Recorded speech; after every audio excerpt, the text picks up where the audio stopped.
Assalamualaikum warahmatullahi wabarakatuh. A'udzu billahi minasyaitonir rajim. Innal hamdalillah nahmaduhu wa nasta'inuhu wa nastahdihi wa nastaghfiruh. Wa na'udzu billahi min shururi anfusina wa min sayyiati a'malina. Man yahdihillahu fala mudilla lahu wa man yudlilhu fala hadiya lahu. Ashhadu an la ilaha illallah wahdahu la sharika lahu wa ashhadu anna Muhammadan 'abduhu wa rasuluh. أما بعد فإن أصدق الحديث كتاب الله خير الهدى هدى محمد صلى الله عليه وسلم وشر الأمور محدثاتها وكل محدثة بدعة وكل بدعة ضلالة وكل ضلالة في النار. Muslimin muslimat rahmati Allah, segala puji bagi Allah yang memberikan kita taufik serta hidayah dapat sama-sama kita berhimpun pada malam yang masih lagi dalam bulan Syawal. Mudah-mudahan majlis kita ini kita dapat hadiri secara istiqamah dan mengambil faedah sebanyak-banyaknya. Dan segala puji bagi Allah jugalah yang menyebabkan kita boleh berada pada Baitul Salam ini pada malam ini. Dan alhamdulillah kita telah pun melepasi bulan Ramadan dan kita sekarang ini berada pada bulan Syawal. Jadi pastinya peringatan itu perlu diberikan daripada semasa ke semasa. Bahkan Allah Subhanahu wa taala berfirman dalam ayat yang sering kali kita baca, qad aflaha man zakkaha wa qad khaba man dassaha. Sangat beruntunglah ataupun telah beruntunglah orang yang qad aflaha man zakkaha, telah pun menyucikan jiwanya, wa qad khaba man dassaha, dan rugilah bagi orang yang mengotorkan jiwanya. Jadi ini merupakan salah satu daripada banyak siri kuliah di Baitul Salam ini yang fokusnya adalah untuk penyucian jiwa. Dan alhamdulillah, insya-Allah pada malam ini kita akan bermula pada dosa besar yang ketujuh. Telah pun kita sebut sedikit sebanyak berkenaan dengan mukadimah tajuk bagi dosa besar yang ketujuh, iaitu riba. Muslim-muslimat rahmati Allah sekalian, manusia melakukan dosa ini tidak sama di antara satu dengan yang lain. Manusia melakukan dosa, jazakallahu khair, melakukan dosa daripada seorang kepada seorang lain tidak sama.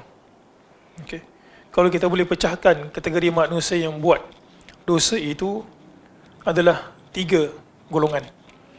Golongan yang pertama adalah dia melakukan dosa disebabkan kejahilan dirinya. Satu orang melakukan dosa disebabkan kejahilan dirinya. Dan kejahilan diri ini pula pecah kepada 2 bahagian. Ada orang melakukan dosa kerana dia memang tidak tahu disebabkan ilmu tersebut tidak sampai kepada dia. Disebabkan ilmu tersebut tidak sampai kepada dia. Dan ada pula orang melakukan dosa disebabkan kejahilan kerana adanya unsur syubhat.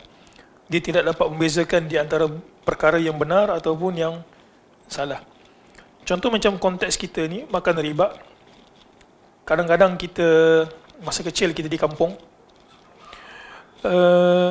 ada orang minta gula ataupun pinjam gula dekat rumah kita. Pinjam gula dekat rumah kita, dia kata nanti aku bayar semula 2 kilo. Dia kata saya pinjam gula 1 kilo dekat awak, nanti saya pulang semula 2 kilo. Dia tak tahu bahawa benda tersebut sebenarnya adalah riba yang diharamkan oleh Allah Subhanahu wa taala. Itu yang pertama. Yang kedua, ada orang melakukan dosa disebabkan bukan dia tidak tahu perkara tersebut adalah dosa, tetapi dia melakukan dosa kerana dia tenggelam dengan syahwat dirinya. Itu sebab Allah Subhanahu wa taala sebut dalam Al-Quran, afara'aita man ittakhadha ilahahu hawa wa adallahu Allahu ala ilm wa khatama ala sam'ihi wa qalbihi wa ja'ala ala basarihi ghishawah faman yahdihim ba'dillahi afala tadhakkarun. Allah Subhanahu wa taala sebut, afara'aita man ittakhadha ilahahu hawa. Wahai Muhammad sallallahu alaihi wasallam, apakah engkau tidak melihat orang yang menjadikan hawa nafsunya sebagai Tuhan? Laqad adallahu, afara'aita man ittakhadha ilahahu hawahu wa adallahu Allahu ala ilm. Dan Allah Subhanahu wa taala menyesatkan di atas ilmu yang Allah Taala tahu, dia sepatutnya disesatkan.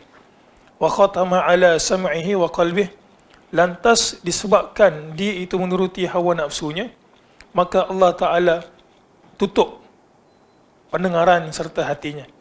Wa ja'ala ala basarihi ghishawah, dan Allah juga tutup akan penglihatannya daripada melihat perkara yang benar sebagai benar. Faman yahdihim ba'dillahi afala tadhakkarun, dan siapakah yang akan memberikan dia hidayah? Apakah kamu semua tidak beringat? Jadi ada orang melakukan dosa disebabkan syahwat. Bukan dia tak tahu, dia tahu benda tersebut, tapi dia tenggelam disebabkan syahwat. Dia tidak menuruti perkara yang dia inginkan.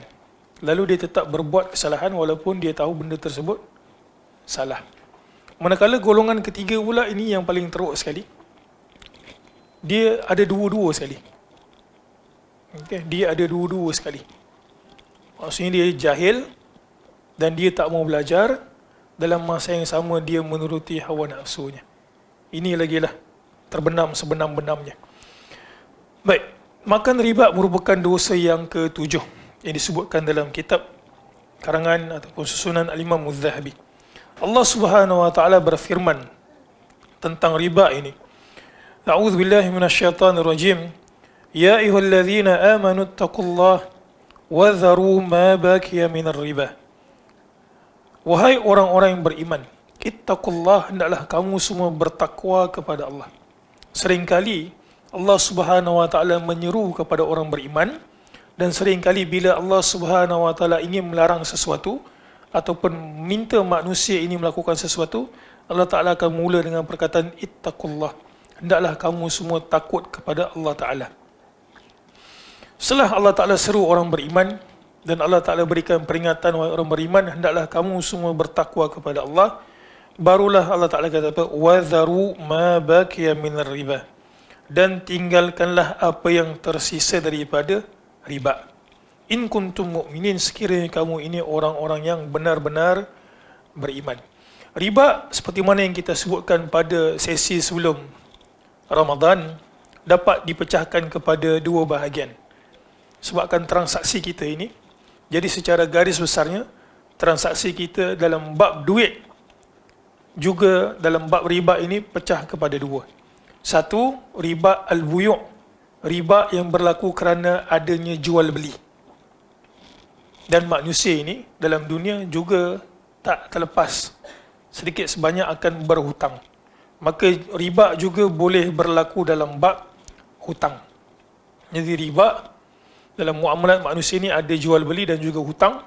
Maka riba boleh berlaku dalam dua kategori ini, jual beli dan juga hutang. Dalam bab jual beli, dia juga pecah kepada dua. Satu kita sebut sebagai riba al-fadl, dan satu lagi kita sebut sebagai riba an-nasi'ah. Riba al-fadl adalah riba yang berlaku kerana perbezaan timbangan untuk barang yang sama. Kita jual kurma lah contohnya. Kurma apa yang mahal? Ajwa. Dengan juga kurma yang kurang mahal sikit daripada ajwa? Sukari.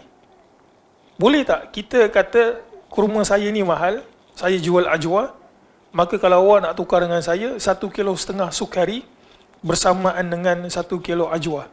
Jawapannya adalah tak boleh. Sebab asalkan benda tersebut benda yang sama, maka dia kena timbangannya juga sama. Jadi itu kita sebut al-fadl, lebihan. Tak boleh. Jadi macam mana kalau kita nak tukar? Ataupun macam mana kalau kita terasa nak makan sukari, hari-hari makan ajwa, macam mana nak buat? Dia ada dua. Sama ada tukar sama kilo ataupun tukar dalam bentuk duit. Barulah kita beli.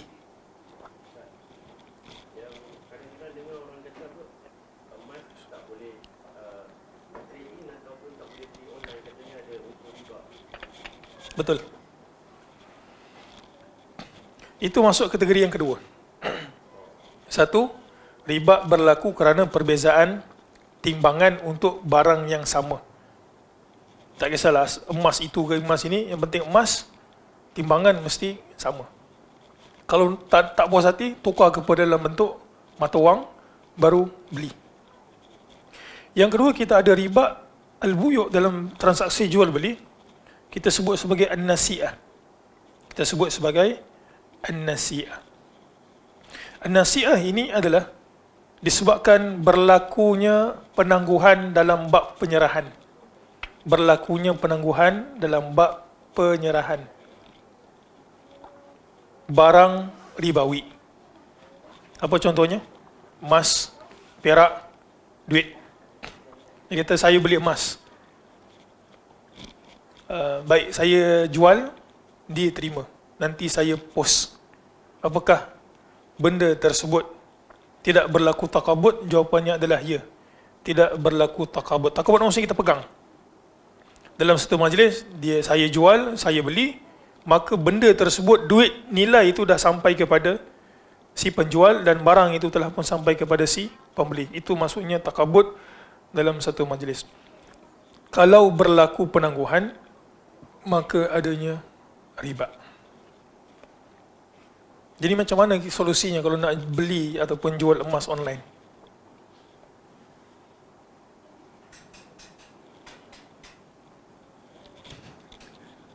Kita ada wakil. Kita kena akad, kata saya emas ini saya punya, saya wakilkan awak sebagai penyimpan sampailah emas ini sampai kepada saya. Maka itu tak mengapa. Kita beritahu, saya wakilkan, saya simpan dulu emas ni kepada awak. Emas ni saya dah jual ke awak, saya dah terima, tapi saya wakilkan awak untuk terima emas ni dulu ataupun simpan sampailah awak hantar ke saya dan saya terima. Ada wakil. Kalau online maksudnya kita bagi tahulah.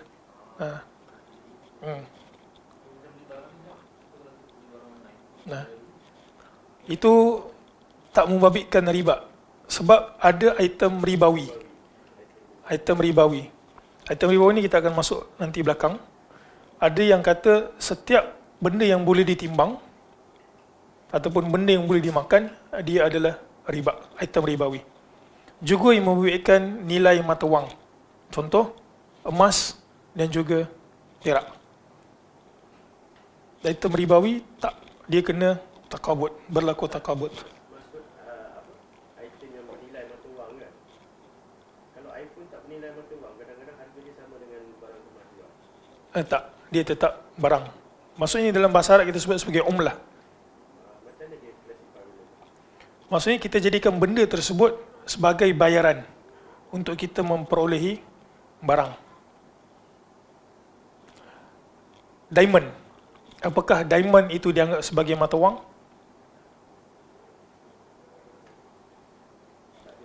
Tak, dia tak dianggap sebagai mata wang. Jam Rolex yang harganya sebiji rumah. Apakah orang berdagang menggunakan Rolex? Jawapannya adalah tidak. Pajak boleh.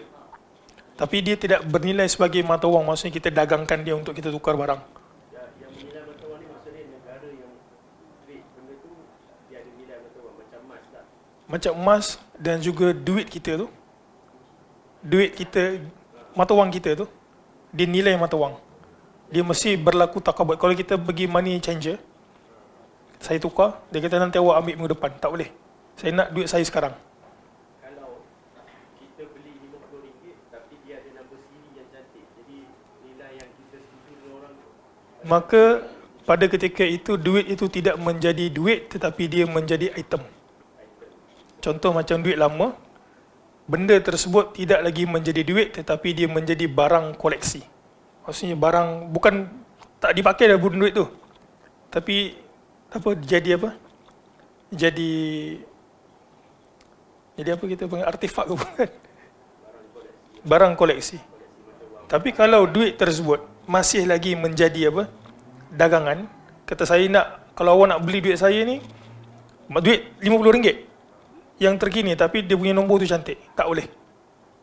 Kena sama. RM50 tu sama je nilai dia tu, RM50, RM50. Dia kata kalau saya nak tukar dengan awak RM50 saya ni, awak kena bayar RM52. Tak boleh. Tapi kalau dia jadi item yang dah tak menjadi, maksudnya fungsi dia sebagai mata wang tu dah tak ada, dan orang beli sebabkan nilai estetika pada benda tersebut, maka boleh. itu kalau mata wang lama, contohlah RM5 lama dah tak pakai dah. Betul. Tapi contohlah bank negara baru keluar, katalah dia keluar esok mata wang RM50 pula ke baru. Hmm. Lima yang awal ni dia buatkan nama siri yang special untuk kolektor. Jadi yang tu macam mana? Sebab mata wang tu masih boleh dipakai sebenarnya. Kalau terdesak boleh pakai.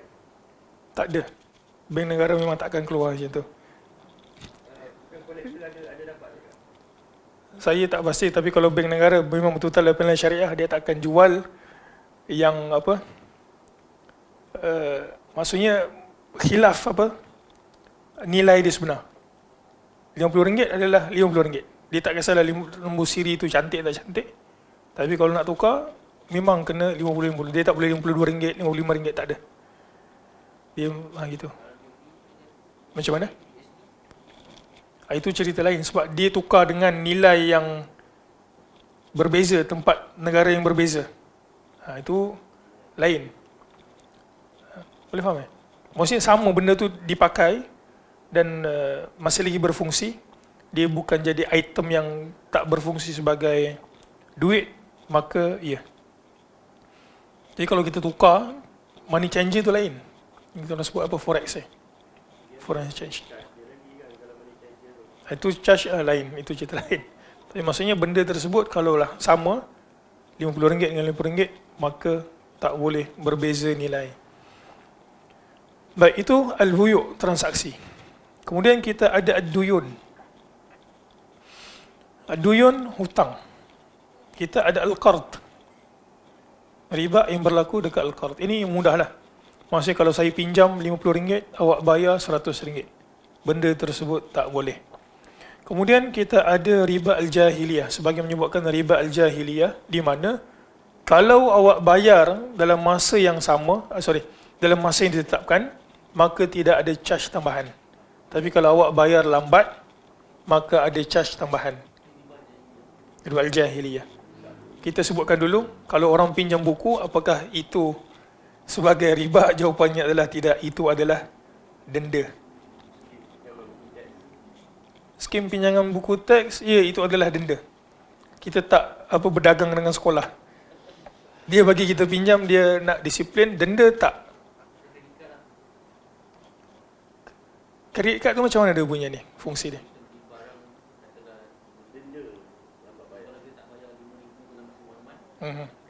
Betul. Itu jahiliyah. Lambat itu, charge lambat itu adalah. Tapi kalau dalam Islami punya kredit pun, dia charge juga tapi dia tak panggil terus. Dia pakai macam service charge apa benda. Betul. Dia akad dia tu berbeza. Kalau kita kan buat pinjaman peribadi, kalau dulu Indonesia dia open dulu kan, tawaruk dengan baik Ulina. Kalau sekarang ni banyak tawaruk, betul tak? Kita ada bai'us salam dan juga kita ada bai' bi thaman ajil. Kalau kita beli rumah, kita dapat barang dahulu, tapi dia punya nilai kita bayar tu bertangguh. Itu maksudnya bai' bi thaman, jual beli dengan harga tertangguh. Barang dapat dahulu, thaman nilainya tu kita bayar sikit-sikit. Kita ada bai' bi thaman ajil.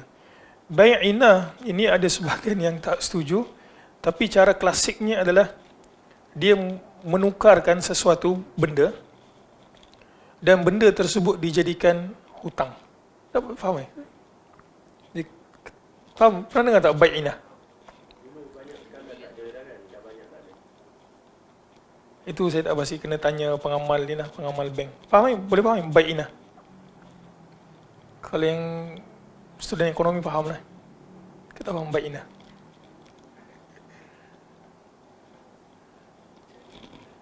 Baik, katalah saya jual, katalah nak dapat Islam nak dapat duit lebih. Maka Islam pun jual dia punya jam. Dia jual dengan saya RM50. Okey.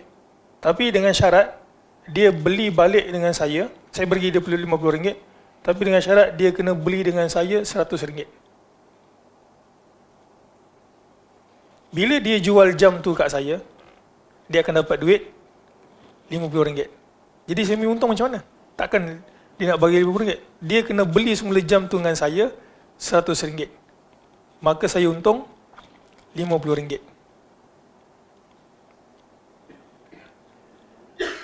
apa yang berlaku dekat bank, aset tu sendiri tak ada. Kita main-main lah. Okey, baik, saya jual dengan Abu Muaz. Ini 1 juta, gelas ni 1 juta. Lepas tu nanti Abu Muaz beli balik dengan saya 2 juta. Untung tak saya? Untung tak? Itu adalah benda yang klasik. Jadi dia macam seolah ada benda yang kita dagangkan untuk dia. Ingat tak tadi Al-Qard tu? Yang awak pinjam 100 tapi awak bayar 200. Tapi ini dia nak buat helah, dia jadikan something untuk dapat keuntungan. Itu kita sebut sebagai bai' inah.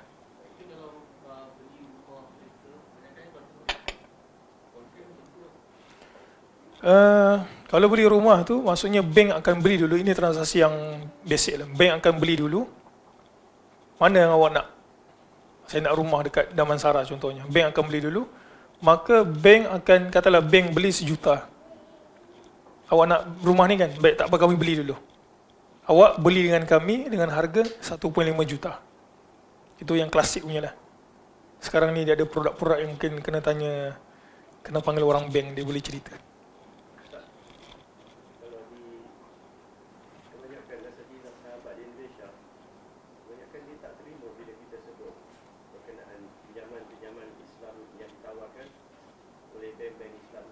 Walaupun benda ni kita nyatakan juga dah disahkan oleh penasihat syariah yang Betul. juga ahli sunnah lah.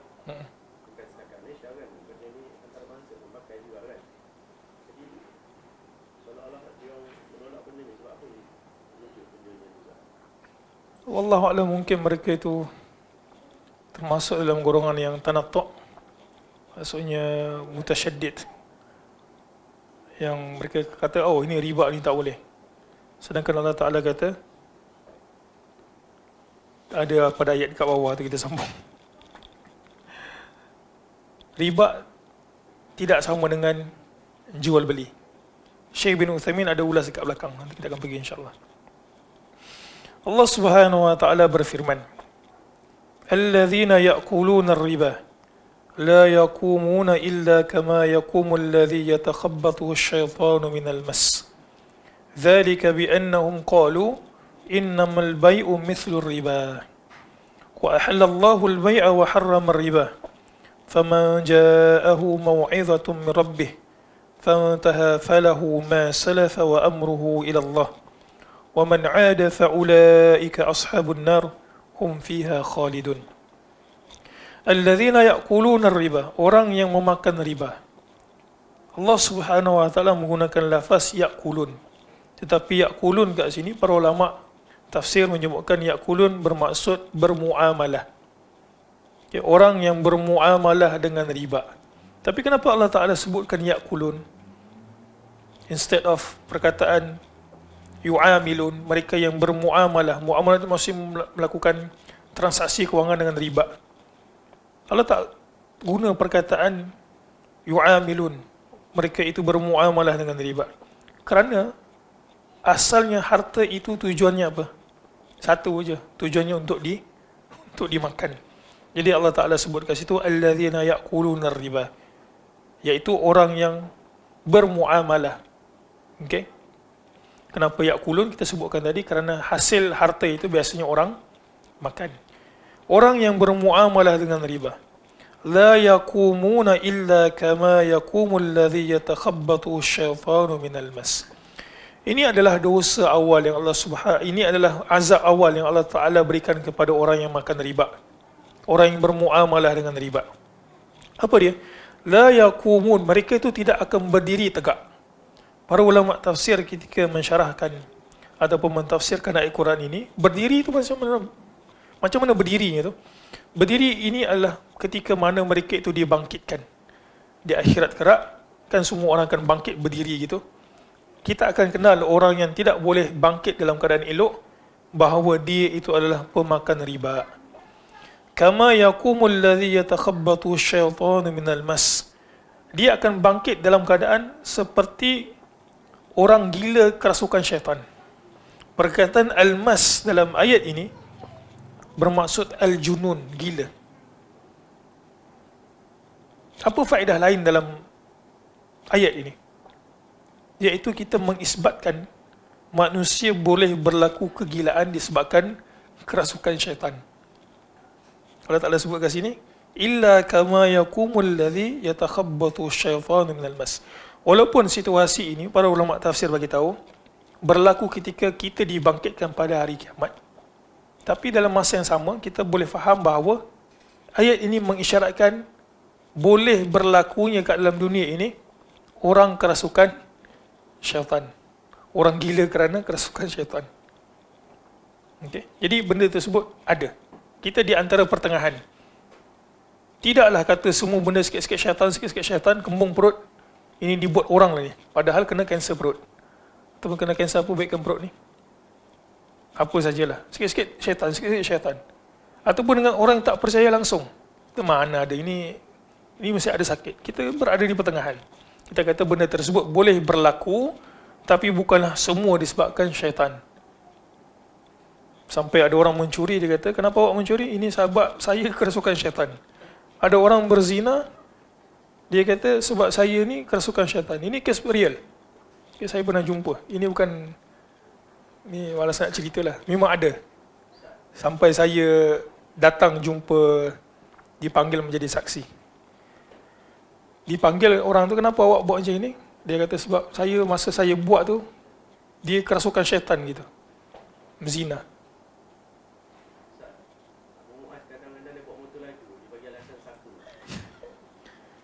Ialah mungkin dia kerasukan syaitan. Ya mungkin syaitannya datang itu membisikkan ke dalam helmet ni. Ya, itulah maksudnya syaitan. Kadang-kadang orang salahkan syaitan berzina, salahkan syaitan mencuri, salahkan syaitan. Betul, syaitan menghasut, tapi akhirnya manusia itu memilih untuk menerima hasutan tersebut. Dzalika bi annahum qalu. Baik, orang ini kenapa dia sampai tak boleh berdiri tegak pada hari kiamat? Selain dia itu makan riba, dia juga menghalalkan benda yang ta'ala haram ataupun mengharamkan benda yang Allah Ta'ala halalkan. Dzalika bi annahum qalu. Yang demikian itu mereka itu sebut apa? Innamal bai'u mithlu riba. Dia kata sama je. Ada tak kita dengar macam ini? Dia kata sama je, riba dengan tak riba ni sama. Riba dengan tak riba ni sama. Bank Islam ambil keuntungan dia berdasarkan apa? Dia kira keuntungan tu nak katalah beli kereta, peratus keuntungan dia tu dia ambil macam mana? Apakah ada beza dengan bank konvensional? Katalah kereta kan. Kalau kita pergi ke bank konvensional, berapa kereta kalau kita beli? Katalah laju ni. Katalah 2.7% bank konvensional. Apakah bank Islam ambil dengan kadar yang sama ataupun kurang? Dia mesti ambil benda yang sama 2.7%. Kenapa? Bukan, ini seuzon sangat. Kenapa sama? Sebab kalau dia beri lebih, orang yang mungkin tak ada iman ataupun kurang iman sikit akan pergi ke bank konvensional. Tapi kalau dia bagi murah, dia akan jadi tak kompeten dan menyebabkan bank dia rugi. Jadi ada sebahagian yang kedengaran dia kata Islamik tak Islamik ini sama. Tak. Bezanya itu adalah berlaku pada akad. Berlaku pada akad. Wa ahallallahu al-bai'a wa harrama ar-riba. Sedangkan Allah Subhanahu wa taala menghalalkan al-bai' jual beli, wa harrama ar-riba dan mengharamkan riba. فَمَنْ جَاءَهُ مَوْعِظَةٌ مِنْ رَبِّهِ فَانْتَهَى فَلَهُ مَا سَلَفَ وَأَمْرُهُ إِلَى اللَّهِ. Dan siapa yang telah datang kepadanya peringatan daripada Tuhannya, maka hendaklah dia berhenti. Maka hendaklah dia berhenti daripada terlibat dengan urusan ataupun transaksi yang melibatkan riba. Dan Allah Ta'ala sebut kat sini, فَلَهُ مَا سَلَفَ, dan baginya yang telah pun lepas. Wa amruhu ila Allah, dan urusannya itu terserah kepada Allah Subhanahu wa taala. Wa man 'ada fa ulaika ashabun nar. Siapa yang kembali semula untuk mengamalkan ataupun terlibat dengan transaksi riba, fa ulaika ashabun nar, maka mereka itu adalah sahib ataupun penduduk neraka Jahannam, hum fiha khalidun, dan di dalamnya mereka itu kekal. Baik, muka surat 80. Ayat ini merupakan ancaman yang sangat menakutkan, iaitu dengan ancaman akan kekal di dalam neraka untuk orang yang masih berurusan dengan riba. Padahal telah diperingatkan. Ini yang kita sebutkan tadi. Pendosa itu ada 3 kategori. Ada yang jahil. Dia mungkin buat benda tersebut kerana tak tahu. Telah pun diberikan peringatan. Kalau dia enggan, maka dia akan masuk kepada kategori pendosa yang kedua, iaitu tahu tapi dia kalah dengan syahwat dia, masih lagi nak mengambil perkara yang Allah Subhanahu wa taala haramkan. Kemudian Nabi SAW pada muka surat 80 ini, hadis yang sering kali kita baca semenjak daripada dosa yang pertama, sebab Nabi kata ini merupakan al-mubiqat, yang membinasakan.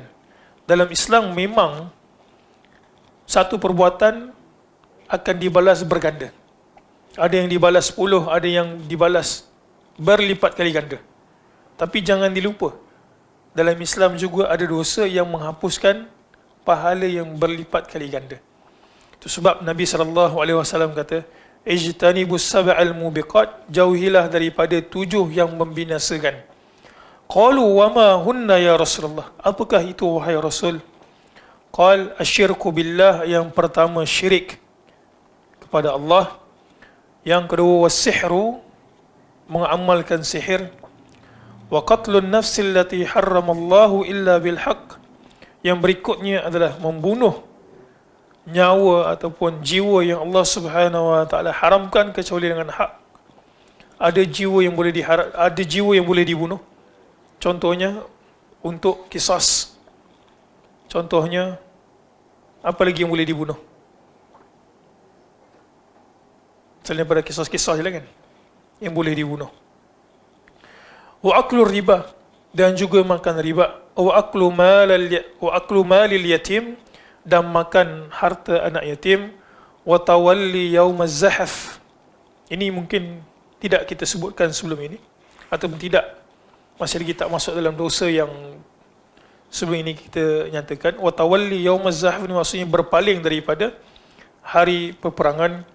Wa qadhful muhsanatil ghafilatil mu'minat, dan menuduh wanita-wanita yang beriman baik-baik berzina. Kemudian Nabi SAW bersabda, la'anallahu akilar riba wa mu'kilah, Allah melaknat orang yang memakan riba, wa mu'kilahu, dan orang yang memberikan riba. Kemudian pada hadis yang di bawah itu, ini lebih komprehensif. Akilur riba wa mukiluhu wa katibuhu idza alimu dhalika mal'ununa ala lisani Muhammadin sallallahu alaihi wasallam yaumal qiyamah. Pemakan riba, wa mukiluhu, orang yang memberikan riba, wa katibuhu, dan orang yang menulis riba. Itu sebab siapa yang terlibat dalam transaksi riba di bank-bank, maka sebahagian ataupun hampir kesemualah asatidzah kita menasihatkan untuk menjauhi daripada pekerjaan tersebut. Apa lagi dosa yang menyebabkan dia punya orang yang terlibat semua sekali itu dilaknat selain daripada riba? Dosa apa yang walaupun dia tidak terbabit secara langsung, dia orang yang sipi-sipi, tapi dia juga terkena laknat? Di antaranya adalah arak. Lagi rasuah. Kalau kita lihat, apa persamaan di antara riba, khamar dan juga rasuah ni? Salah satu bentuk rasuah ada bukan contoh lah. Contoh macam kita, contoh senang lah, misalnya businessman, ada job tu. Dia nak LHDN punya nak submit, dia filing kan. Ada orang kata boleh tak kau bagi aku isi kosong, nanti aku boleh lah apa-apa kitab supaya aku lepas untuk dapat income tax. Adakah perbuatan dia tu mungkin menipu contoh yang dia tak beli, dan anak bagi risik kosong, dia rasuah tak sebahat? Dia bukanlah rasuah. Rasuah ni maksudnya kita buat kebaikan ataupun kita berikan sesuatu yang memberikan manfaat semula kepada kita, yang bukan pada haknya. Tapi itu rekaan anda tak melakukan lah. Tapi kalau dibuat benda tersebut adalah haram, tak boleh.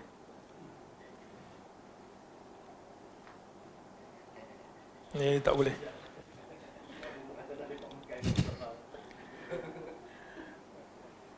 Apa persamaannya arak, rasuah dan juga riba ni? Sedangkan mencuri pun tak macam tu. Persamaannya satu. Apa dia? Dia punya impak sangat besar kepada masyarakat. Impak dia sangat besar kepada masyarakat. Arak contohnya. Dia akan menyebabkan kerosakan masyarakat tersebut. Rasuah juga adalah riba. Jadi persamaan kenapa Allah Subhanahu Wa Taala melaknat orang yang terlibat dalam satu dosa ni, walaupun dia bukanlah pelakunya secara langsung ataupun secara terus, kerana impaknya dekat masyarakat sangat besar. Arak, rasuah dan juga riba. Kemudian, persoalan yang berikutnya adalah, kenapa walaupun dia tak terlibat secara langsung, dia juga kena laknat?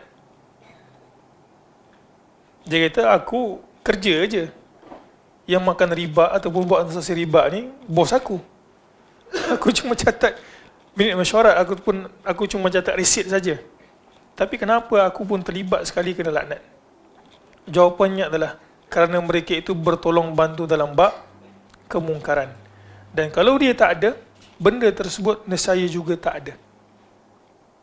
Apa contohnya? Orang yang terlibat dengan arak ni, di antara yang diharamkan adalah orang yang serve, orang yang hantar. Kalau diminta dia pergi hantar.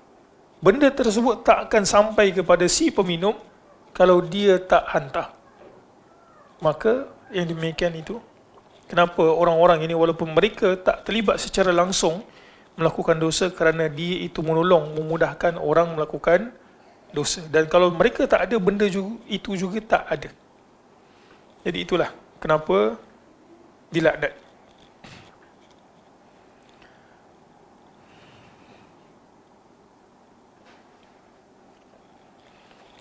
Baik, syarah ni. Syekh Uthaymin rahimahullah ta'ala berkata, riba artinya penambahan atau penangguhan. Tadi itulah, tambah, tangguh. Kerana riba bisa berbentuk penambahan atas sesuatu dan bisa juga dalam bentuk penangguhan pembayaran. Jadi dia kata tambah ataupun tangguh. Dia bukan tangguh pembayaran, maksudnya tidak ada takabut, kita sebutkan tadi itu. Tidak berlaku takabut. Serah dan juga terima dalam satu majlis yang sama. Allah Ta'ala menjelaskan hukum riba dalam kitabnya dan disebutkan pula ancamannya. Demikian pula Nabi SAW telah menjelaskan hukum riba dan ancamannya. Nabi SAW telah menjelaskan proses terjadi riba dan cara-caranya. Sesungguhnya riba ada di dalam 6 jenis benda. Tadi yang ditanya tu. Emas, perak, gandum, beras, kurma dan garam. Inilah 6 jenis barang yang biasa dijadikan objek riba. Kalau ubi macam mana? Ubi kayu. Apakah boleh dijadikan bahan yang termasuk ataupun benda yang termasuk dalam riba? Ubi kayu. Orang Afrika, dia mungkin tak makan nasi macam kita. Dia makan apa? Pisang. Ubi-ubian, pisang-pisangan. Apakah termasuk sekali? Jawapannya adalah ya, termasuk sekali. Pisang sama je pisang. Nak tukar pisang montel dengan pisang apa? Pisang tanduk. Sama. Nak tukar pisang tu berdasarkan apa? Berdasarkan apa? Nak tukar pisang. Kalau ubi contohnya, nak tukar berdasarkan apa? Berapa banyak ubi ataupun berdasarkan kilo? Berdasarkan kilo. Itu sebab ada sebagian para ulama menyebutkan, mana-mana barang yang jualannya berasaskan timbangan, maka ia termasuk dalam item ribawi.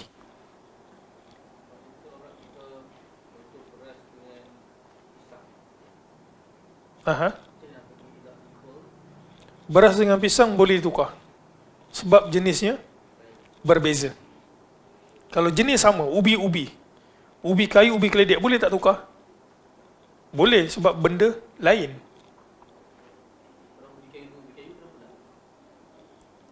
Itulah, dia kena sama. Kena lah, kena contoh dia durian udang merah Johor dengan Pahang. Sama udang merah. Tapi ada orang, mungkin orang Pahang dia suka udang merah Johor. Dia ada sikit beza ni. Nama sama tapi mungkin dia contoh lah kalau ubi pokok lah. Ubi dekat Perak, ubi kayu Perak lain untuk dengan ubi kayu KL. Dia bentuk lah. Jadi dia kena tukar, asal sama jenis, maka dia punya nilai ataupun timbangan juga mesti sama.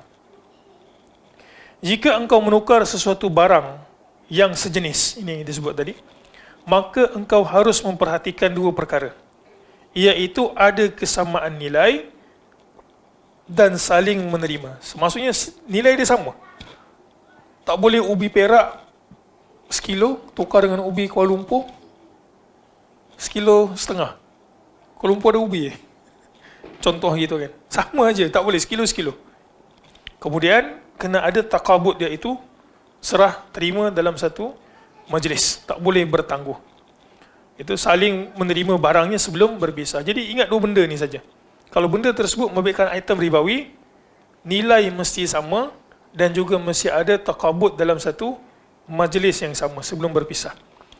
Jika engkau menukar perak dengan perak, maka kedua perak tersebut harus memiliki berat yang sama dan terjadi proses serah terima dari kedua pihak sebelum berpisah. Jika engkau menukar gandum dengan gandum, maka kedua gandum tersebut harus memiliki berat yang sama dan terjadi proses serah terima dari kedua belah pihak sebelum berpisah. Jika engkau menukar kurma dengan kurma, maka kedua kurma tersebut harus memiliki berat yang sama dan terjadi proses serah terima dari kedua belah pihak sebelum berpisah. Demikian pula halnya jika engkau menukar garam dengan garam. Dia garam bukit ke, garam gunung ke, garam pantai ke, asal namanya garam, yang kita makan masin menyebabkan darah tinggi, maka kena sama timbangannya. Cara seperti ini harus diperhatikan jika engkau menukar sesuatu dengan barang yang sejenis dari keenam jenis barang tersebut di atas. Apabila engkau menukar sesuatu dengan barang yang tidak sejenis, maka haruslah terjadi serah terima sebelum berpisah. Jadi kalau tak sama jenis, boleh saja. Okay, asalnya secara umum, ini secara umum. Kalau tak sama jenis, maka boleh sahaja. Sebab dalam muamalat, kita juga ada khiyar. Khiyar, tahu kan khiyar? Siapa sini pernah beli kereta dekat Kasem? Kalau kita beli kereta tu sebelum tu, kan dia bagi tempoh masa kita. Dia kata kalau awak puas hati, lepas 3 hari kira dah awak punyalah, kira berlaku transaksi. Kalau awak tak puas hati, awak pulang semula. Itu dalam konsep muamalat kita sebut sebagai khiyar, dan itu boleh bertangguh. Khiyar maksudnya, baik, saya beri awak pilihan 3 hari awak test kereta ni. Kalau awak setuju, jadi kalau awak tak kontak apa-apa dengan saya, kira awak belilah, maka akan berlaku proses pembayaran. Kalau awak tak setuju, awak pulang balik. Itu boleh, tak ada masalah. Itu dalam muamalat kita sebut sebagai khiyar, pilihan. Jika engkau menukar satu sak gandum dengan 2 syair,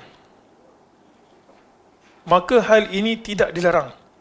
Akan tetapi, dengan syarat harus terjadi proses serah terima sebelum berpisah. Apabila engkau menukar satu sak kurma dengan 2 syair, maka hal ini pun tidak dilarang. Kalau benda itu sebut bertimbang, kemudian tidak sama jenis, tak ada masalah kalau tak timbangannya sama. Nak 2 satu. Apa kacang pistachio dengan kacang tanah. Boleh tak tukar? Tak sama timbangan. Beza jenis lah. Okey. Tapi kalau kacang tanah daripada negeri Perak, kacang tanah daripada negeri Johor, namanya kacang tanah tak boleh. Kena sama.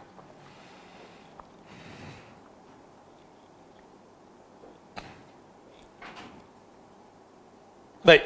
Mari kita lihat ke perenggan kat bawah. Ini sebab kat atas tu dia sama saja. Ini Syekh Ibn Uthaymin cuba syarah ataupun tafsir ayat alladzina ya'kuluna ar-riba la yaqumuna illa kama yaqumu alladhi yatakhabbathu asy-syaitanu minal mas. Yang pertama, okey. Syaitan ternyata bisa menguasai merasuki anak cucu Adam. Ini yang pertama. Yang kita dah sebutkan tadi lah. Jadi dalam ayat tadi yang kita baca, boleh syaitan merasuki manusia. Kita mohon keselamatan kepada Allah dari hal ini. Kecuali apabila Allah memberikan karunia kepada seorang dengan zikir-zikir yang syar'i yang bisa melindunginya dari syaitan, seperti membaca ayat kursi pada setiap malam atau membaca ayat-ayat yang lain sebagaimana yang kita ketahui bersama. Syaitan bisa menguasai anak cucu Adam dan merasukinya sehingga si korban berjalan tersiok-siok. Apa tu, tangannya mengepal dan kakinya berjingkrak-jingkrak. Apa dalam bahasa Melayu yang ini tersiok-siok? Terjingkit-jingkit kau ni. Maka para pemakan riba yang berkelakuan seperti seorang yang sedang dirasuki syaitan seperti orang gila. Yang kedua, terjadi perbezaan pendapat di antara para ulama rahimahumullah. Apakah makna tidak mereka berdiri dari kubur-kubur mereka pada hari kiamat, melainkan dengan cara seperti ini. Maksudnya mereka berdiri di alam kuburnya seperti orang gila seolah-olah syaitan sedang merasukinya, ataukah maknanya bahawa mereka tidak bisa berdiri kerana riba, dikarenakan mereka biasa makan riba dan seolah-olah mereka adalah orang gila kerana ketamakan, keserakahan dan kerakusan mereka. Sehingga di dunia ini mereka pantas disebut orang-orang yang kerasukan. Yang benar bahawa ayat tersebut apabila memungkinkan memiliki dua makna dan ayat tersebut mencakup kedua makna tersebut sekaligus. Maksudnya semasa di dunia mereka selalu bertindak sembarangan dan berbuat seperti perbuatan orang yang kerasukan syaitan. Maka sama halnya di akhirat, mereka akan bangkit dari alam kubur dengan cara seperti ini. Itu yang kedua, tentang apakah yang maksudkan illa kama yaqumul ladzi yatakhabbathu asy-syaitanu minal mas. Kemudian yang ketiganya, kemudian Allah Ta'ala berfirman untuk menjelaskan bahawa mereka telah melakukan penganalogian yang tidak tepat. Mereka mengatakan sesungguhnya jual beli itu sama dengan riba. Hal ini sama halnya seperti ketika engkau menjual seekor kambing kepada seorang seharga 100 rial yang dianalogikan dengan engkau menukar 1 dirham dengan 2 dirham. Apakah ada perbezaannya? Lalu mereka berkata sesungguhnya jual beli itu sama dengan riba. Jadi pada penyataan ini Syekh Ibn Uthaymin cuba memaklumkan kepada kita di antara yang Allah Subhanahu Wa Taala berikan ancaman kepada pemakan riba ataupun orang yang bermuamalah dengan riba ini adalah mereka ini mengatakan riba itu sama saja dengan jual beli. Diberikan contoh kat sini, kambing. Kata kambing jual 100 rial, dia kata apa bezanya menukarkan dengan 2 dirham? Apakah ada perbezaannya? Lalu mereka berkata jual beli itu sama sahaja dengan riba. Sedangkan benda tersebut tidak begitu. Contoh macam orang yang laki perempuan berkesedudukan, dapat anak, dia kata sama juga. Akhirnya dapat anak. Nikah tak nikah, kau dapat anak, aku pun dapat anak. Apakah ada bezanya? Laki perempuan duduk serumah, tak ada akad nikah, dapat anak. Dia kata engkau ada majlis, ada akad, kemudian dapat anak. Dia kata sama saja, kami dengan engkau sama. Apakah kita setuju? Kenapa tak setuju? Jadi itu adalah analogi orang yang kata sama saja. Konvensional ataupun riba sama. Kita bagi tahu bahawa orang yang berzina dapat anak dengan orang yang dia sama macam tu. Kalau orang kata, alah, beza akad aja. Disebabkan akad itulah anak tersebut menjadi luar nikah seorang. Satu lagi, anak tersebut boleh nisbahkan kepada bapa dia dan juga dia boleh mewarisi harta. Hanya kerana akad. Walaupun dua-dua dapat anak, tapi hukumnya ataupun hasilnya berbeza. Jadi insyaAllah kita akan sambung pada akan datang. Subhanakallah wa bihamdik, asyhadu an la ilaha illa anta, astaghfiruka wa atubu ilaik.